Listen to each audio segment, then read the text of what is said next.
Hey, hey, hey. Time for another out of this world story from rSpace. Literally 20 minutes out of the divorce conversation with my wife. Male, 34, female, 37. We've been married for 11 years. No kids. We both have been going through depression, and it's driven a wedge. She has bipolar disorder, and it's been a struggle for years.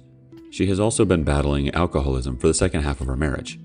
Me working nights and us being ships passing in the night doesn't help either. Today, she wanted to have the talk. She wanted an open marriage. She'd been talking to someone. We discussed all this before we were married. I'm more traditional and was not okay with it. I let her know I didn't think less of her for feeling that way, but I didn't want it. That was the deciding thing. She felt like being tied down wasn't the life she wanted and felt she had been lying to herself and trying to be happy in the marriage. We have a mortgage and bills are in both our names. I pay everything, monetarily, but she physically pays them. Except her car payment, but I'm on the loan for her. She doesn't want the house. I want to stay in it. She said she's not going to contest anything. I'm a bit in shock. I have two friends that went through divorce, but we're text buddies. I hardly see them. I literally work nights in manufacturing and sleep during the day. I don't have a life. I feel overwhelmed. I don't even know who my electric provider is. Update. Rough patch and an extramarital date. My wife of 11 years is going through a pretty serious bout of depression. It is in no small part due to our lack of communication. Me working nights and 70-hour weeks and her working days. She wanted to take a break, not break up. Just a little time apart to clear her head and reconnect with herself. She has been in and out of the house for the past week. Halfway here and at a girlfriend's house. She did tell me she had been texting someone else, but it wasn't serious. We agreed to terms of the break. No sleeping around. She had also brought up that she had thought about an open marriage, which later she withdrew because she was drunk when she said that. Come to yesterday. She was supposed to come to the house because we both had the day off. She texted me and said she got a late start but was having lunch. An hour later she responded to my, "Are you bailing on me?" with, "I'm at the movies. It'll be a couple of hours." She told me she was there with the girlfriend. Hours later, she texted an apology and said she was back at the friend's house napping on the couch. Finally came over around 6 p.m. She told me she had went to lunch and then movies with the guy she texted. She didn't want to tell me then because she thought it would be a blow up and she couldn't do that in public. I checked her account and there was only a soda charge. So he paid for lunch and the movie. She came back without the doubt about us she had throughout the week. It was a renewed commitment on making us work. And all the doubt about what the plan was, because everything was in limbo, was gone. The guy she went on the date with was a coworker. He's 10 years our junior. He's married, and they've been through their own stuff. She said they talked a lot, and she got a perspective from a guy not in the marriage who's been through similar things. And here it is. I had to ask, and she promises nothing happened. It was strictly platonic. We did draw the line, and I believe she held to it. I want to believe the sliver of doubt is just my anxiety and paranoia over the past week creeping through. It would be easier to let it go and move forward. I guess I'm just looking for an outside perspective on this. Something that isn't just, she got her cheating out of her system, bro. Update. When to help cheating spouse during split. When to cut it off. I kicked my cheating wife out a few weeks ago and I'm working on pushing the divorce forward. She has asked me for help with random things throughout this. She doesn't have a job. Today she asked me to set up a MacBook with software she needs. I guess she found a job? I really want to tell her to pound sand, but I've tried to keep it amicable. I've reached the stage of anger, though, in this process. I really want to be done being her go-to for that stuff. She doesn't deserve it. Let's get some community reactions. Lump Butt Cat says, "This is hard and something you will deal with for a while, especially if you co-parent and want to remain amicable. So what I had learned is to help by referring other options. My ex asked me to fix something of hers after a divorce and after being amicable co-parents.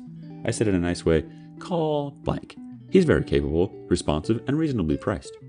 If she asked about the MacBook, tell her to get back to her. Google something and text, call blank. It's a tech store nearby." Bensel McPrush says, "Today she asked me to set up a MacBook. Didn't she want a new boyfriend? Tell her to go ask him." Jiu-Jitsu's Life chimes in, "Like you said, she doesn't deserve it. Also, she needs to live on her own because if you need help, I promise you she won't be there. Don't have to be mean or rude, but tell her both of you need to start learning how to be independent." JGig9999 chimes in, "I was amicable and helped out until the divorce was final and then went no contact. My ex was very similar, and asking me for help with things every other day, even though she left out of the blue and moved in with the affair partner.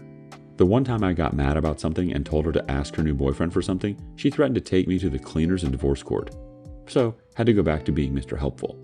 After divorce was finalized, she was shocked we weren't going to remain friends. The delusion and narcissism some people possess is unbelievable. Update. How much proof is enough? I guess it's subjective, but I think my wife cheated on me. She swears nothing happened. We've hit a bit of a rough patch. She told me she had been texting someone, a coworker, but that it wasn't anything serious. She lied to me about going to lunch and the movies with this person, mid-December. He drove. Don't know if anything else happened that day. He's married, but his wife moved ahead of him cross-country. He's here finishing up things before he headed out. He is gone now. I know this factually. She told me she's had minimal contact with him since the lunch movies. She also told me that some of the texts had been a little inappropriate and deleted them. Tonight, she had been drinking and left her phone on the counter tonight. I glanced at it, and it was texts between the two of them. I could tell the texts had been deleted recently because context and time gaps between the messages. A couple that made me raise an eyebrow was the "not messenger" and her reply, "Sorry, didn't think it was too explicit." That was exchanged today. Another was, "I work nights, so I sleep in another room most of the time. I got a new bed in the master and moved back in full time," and she texted him, "First time sharing a room with someone in 6 years? Other than, well..." This to me is pretty compelling. I want to believe her when she says nothing happened, but I just don't. I haven't seen anything explicit, but what does it take? If she says nothing happened, but I'm seeing these messages, and her lying about not doing lunch movie with him, where do I go with this? If I confront her, how does she explain it away? Edit. Got the proof I was looking for. She screwed around with him. It's over. I'm out. First reaction from Herd Nerfer.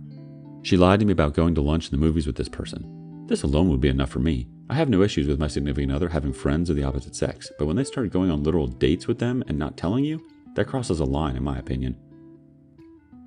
Alternative Wing 922 says, they have both been texting inappropriately if she had to delete some texts. Why are they still talking to each other anyway? They're both married and basically seem to be having an emotional affair right in front of you.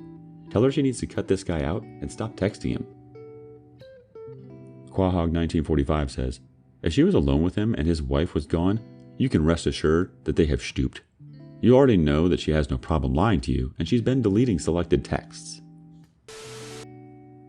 On to the next story. I caught him talking to several women online, and he blamed it all on alcohol. Me and my ex-boyfriend, 37, had been dating for around 4 months. He was the one who initiated the whole thing after we met in a business environment where he liked me. He was thinking whether to contact me or not because he didn't know if I was single or not, and was even asking his friends their opinions about it. So when he finally did, we hit it off right away. Everything was going so well in the beginning. He was really happy, saying that he still couldn't believe that I'm his girlfriend. Don't want to sound like I'm bragging, but yes, it was quite a good catch for him and the best he had ever had. He even introduced me to his family that lives abroad. We come from different countries and he had moved to mine a few months before I met him. He was so excited that he showed my pictures to all of his friends who live abroad and then would show me how they had reacted to the news. After around a month and a half, he started to behave strangely, was no longer giving me compliments, was emotionally unavailable, and would shut down when I was trying to have a conversation about his behavior. Even though I tried many times to talk things over and was asking if there was something wrong or something he didn't like, but he would always say that there was nothing to worry about and I should have stopped complaining. After a while, I couldn't go like that anymore because clearly he was getting less and less attentive towards me, so I broke up with him after my attempts to save the relationship didn't work out. But he managed to get me back in around 2 weeks after confessing that alcohol was his huge problem and his strange behavior could be explained with that. I knew he could drink a lot since he comes from a big drinking culture, but didn't know it was so serious that he would stay up all night and just drink alone, so I think he was just dramatizing it. But I had noticed an empty bottle of gin at his place, so was really suspicious about drinking issues. However, I chose not to bring it up yet. He promised he would work on his problem and make things better, so I gave him a chance. After that, he was really attentive and it seemed like things were getting better and better. We spent New Year's together and exchanged nice gifts, etc. He was making plans with me to go to different places and so on. But there was one thing I always found suspicious, that he was always taking his phone whenever he'd go to the bathroom, or if I'd be distracted with something else, he'd take it out and go through it at the time. I have never thought of going through his phone until that morning. I was staying over and I noticed that he went to shower while left his phone to charge. I was feeling guilty for doing that, but I wanted to calm myself down. So I went through it, and within 5 to 10 minutes, I found out. Him texting to his ex, who is as old as him and lives in a different country. He was calling her baby and asking her to join him for his future trip to South America, where he had to go due to his work.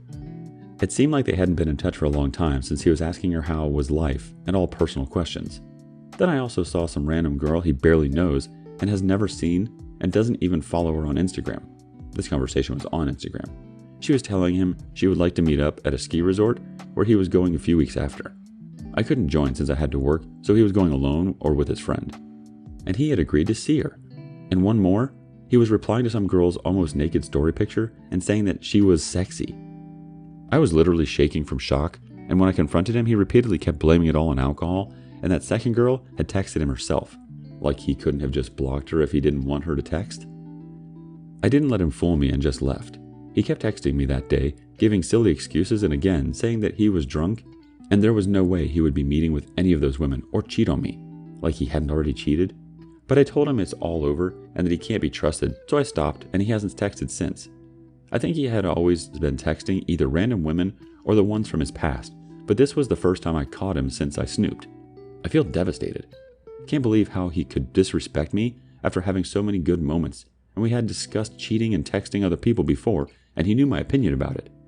He is the type of person that looks very innocent and appears to be very kind and friendly, so I would never have thought that he was capable of such.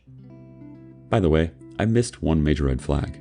Every few weeks after we started dating, a woman reached out from a country where he had used to live before coming to mine, and she seemed very upset and was saying that my boyfriend is not monogamous, and that he hurt her not a long time ago when they were dating, and he is not the person who he tries to seem, and that I need to be careful. But I ignored her since my boyfriend convinced me that she was just jealous and wanted to ruin things for us. Was I right to leave? What would you have done in my place? Reading other people's opinions about it really helps. It's been almost a month and I can't stop thinking about it. Our first reaction comes from Theory O Away. He blamed it on alcohol. Really? Does anyone buy that? You were right to leave. It may be tough now, but be strong and move on. The OP responded, thanks, I really needed to hear this. Sometimes my mind forgets all the bad things and only remembers the good since I miss him from time to time. Quahog1945 says, alcohol doesn't alter a person's basic character. It simply relaxes their inhibitions. If he didn't want to talk with these women, he wouldn't use alcohol. Don't allow him to blow smoke up your butt. He's a cheat. Our last reaction comes from new to this kind of stuff. Yes, you were right to leave. Blaming it on alcohol consumption was just an excuse for it to happen again. Had boyfriend's ex contact me and tell a similar story. I should have listened to her. Turns out he had been supporting her for over a year. Why my bills went to collections. I'll be believing the next woman that gives me dirt.